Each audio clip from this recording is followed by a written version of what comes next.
द्वारका नगरी श्री कृष्ण की कर्म भूमि के नाम से विख्यात है। महाभारत में वर्णित कथा के अनुसार श्री कृष्ण ने जब कंस का वध किया, तब जरासंध ने प्रण लिया कि वो कृष्ण और यदुवंशियों का समूल नाश कर देगा, और जब भी जरासंध को अवसर मिलता तो वो मथुरा और यदुवंशियों पर धावा बोल देता था।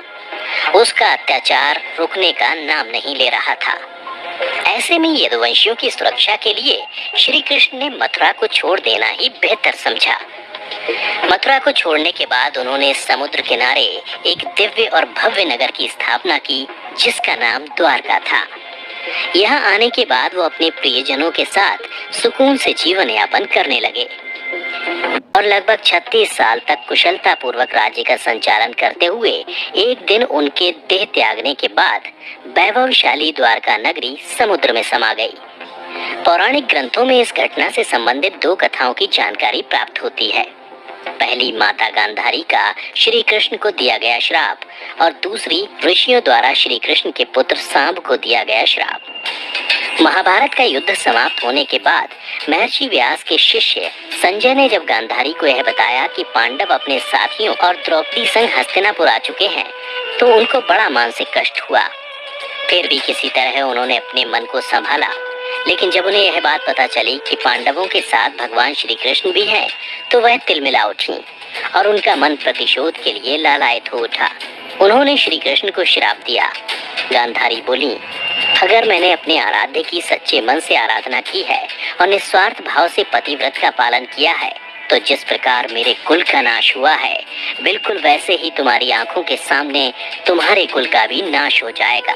तुम्हारी ये आलीशान द्वारका नगरी तुम्हारे सामने समुद्र में डूब जाएगी। गांधारी के इतना कहने के पश्चात श्री कृष्ण मुस्कुराए और बोले, माता, मुझे इसी आशीर्वाद की प्रतीक्षा थी। मैं आपके श्राप को सहर्ष स्वीकार करता हूँ। फिर वो द्वारका की ओर प्रस्थान कर गए। एक बार की बात है, महर्षि विश्वामित्र, कर्ण, देवर्षि नारद आदि का द्वारका आगमन हुआ और वो भ्रमण पर निकले। वहाँ कृष्ण पुत्र सांब अपने साथियों के संग मौजूद थे। उन लोगों ने ऋषियों के साथ मजाक करने की योजना बनाई, जिस क्रम में सांब को स्त्री का वेश धारण करवाकर ऋषियों से बोले, यह स्त्री गर्भवती है, आप बताइए इसके गर्भ से क्या उत्पन्न होगा। ऋषियों ने जब देखा कि ये युवक हमारा अपमान कर रहे हैं, तो क्रोधित होकर उन्होंने श्राप दिया कि श्री कृष्ण का यह पुत्र वृष्णि और अंधक वंशी पुरुषों का नाश करने के लिए एक लोहे का मूसल उत्पन्न करेगा, जिसके द्वारा तुम जैसे क्रूर, अहंकारी और क्रोधी लोग अपने समस्त कुल का संहार करोगे। श्री कृष्ण और बलराम के सिवा सब लोगों पर उस मूसल का प्रभाव होगा। जब श्री कृष्ण को यह बात पता चली, तो उन्होंने कहा, यह जरूर सत्य होगा। श्राप के फलस्वरूप सांब ने मूसल उत्पन्न किया, पर यह बात राजा उग्रसेन को पता चली, तो उन्होंने मूसल को चुराकर चुपचाप समुद्र में फेंकवा दिया। साथ ही यह भी घोषणा करवा दी कि आज से कोई भी वृष्णि व अंधक वंशी अपने घर में मदिरा का उत्पादन नहीं करेगा। जो भी व्यक्ति छिपकर मदिरा तैयार करेगा, उसे मृत्युदंड की सजा दी जाएगी। यह सुनकर द्वारका वासियों ने मदिरा नहीं बनाने का प्रण लिया। इसके बाद द्वारका में आए दिन अशुभ घटनाएं घटने लगी। कभी तेज आंधी और कभी तेज तूफान। चूहों की संख्या अचानक से इतनी ज्यादा बढ़ने लगी कि मनुष्यों से ज्यादा चूहे दिखने लगे और सोते हुए मनुष्यों के बाल और नाखून को कुतरने लगे। सारस, उल्लुओं की और बकरे, गीदड़ों की आवाज निकालने लगे। पूरी द्वारका नगरी में अजीब सी घटनाएं घटित होने लगी। तो उन्होंने सोचा कि कौरवों की माता गांधारी का श्राप सत्य होने का समय आ गया है।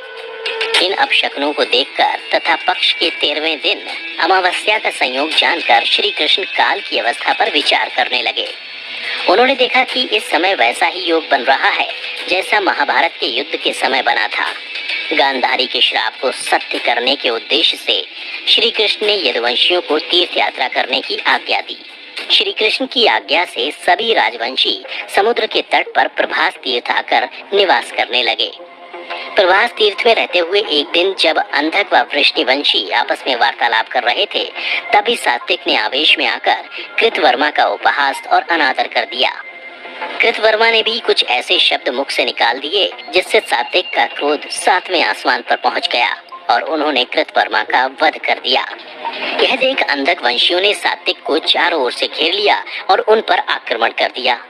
इस दृश्य को देखकर श्री कृष्ण के पुत्र प्रद्युम्न उनकी सहायता के लिए दौड़े सात्विक और प्रद्युम्न अकेले ही मोर्चा संभाल रहे थे, लेकिन अंधक वंशियों की संख्या अधिक होने के कारण उन्हें पराजय का सामना करना पड़ा और अंत में उनके हाथों मारे गए।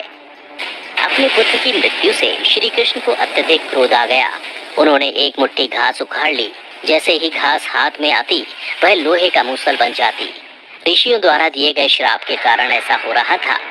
मूसल इतना ज्यादा शक्तिशाली हो गया था कि उससे एक ही वार से वध हो जाता था और इस प्रकार यदुवंशी आपस में ही युद्ध करके मरने लगे। श्री कृष्ण के देखते ही देखते साम, चारुदेश, अनिरुद्ध और गद की मृत्यु हो गई। इसके बाद श्री कृष्ण का रौद्र रूप देखने को मिला और उन्होंने सभी सूरमाओं का वध कर डाला। अंत में श्री कृष्ण और उनके सारथी दारुक ही शेष बचे। श्री कृष्ण ने दारुक से कहा कि तुम इसी क्षण हस्तिनापुर जाओ और अर्जुन को सारी घटना विस्तार से बताकर उनको यहाँ ले आओ। दारुक ने उनकी आज्ञा का पालन भी किया। इसके बाद श्री कृष्ण बलराम को उसी स्थान पर रहने का कहकर अपने महल वापस लौट आए और पिता वसुदेव को सारी घटना से अवगत कराया, जिसको सुनकर उन्हें बहुत दुख हुआ। श्री कृष्ण ने अपने पिता से बोला कि जब अर्जुन नहीं आ रहा तब तक स्त्रियों की रक्षा का दायित्व तो आप संभाल लीजिए, क्योंकि वन में बलराम प्रतीक्षारत हैं। मैं उनके पास जा रहा हूँ। नगर में स्त्रियों की चीख पुकार मचनी शुरू हो गई। ऐसे में श्री कृष्ण ने स्त्रियों को सांत्वना देते हुए कहा कि घबराइए मत, अर्जुन आने वाले हैं, वे सब संभालेंगे। इतना कहकर वे वन की ओर चल पड़े। जब कृष्ण वन में पहुंचे तो देखा कि बलराम जी समाधि में लीन हैं। अचानक उनके मुख से एक सफेद रंग का सर्प निकला और समुद्र की ओर चला गया। वो कोई सामान्य सर्प नहीं था, क्योंकि उसके हजारों मस्तक थे।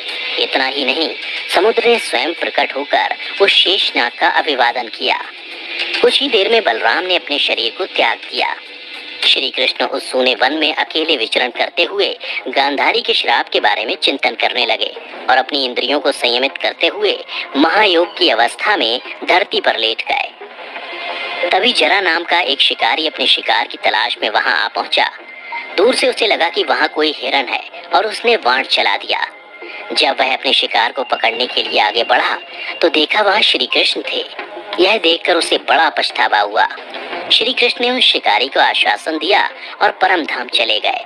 वहां पर कई मुनि और देवताओं ने उनका भव्य स्वागत किया। वो शिकारी हस्तिनापुर गया और पांडवों को पूरी घटना की जानकारी दी, जिसे सुनकर पांडव बड़े दुखी हुए। दूसरी तरफ अर्जुन भी द्वारका पहुंच गए थे। वहां की स्थिति देखकर उनके मन को बड़ा क्षोभ हुआ। श्री कृष्ण की रानियों ने जब अर्जुन को देखा तो उनकी आंखों से भी अश्रु की धारा निकल पड़ी। इस दृश्य को देखकर अर्जुन की आंखें भी नम हो गईं। वहां का पूरा माहौल ही शोकमय हो गया। वसुदेव भी वहीं उपस्थित थे।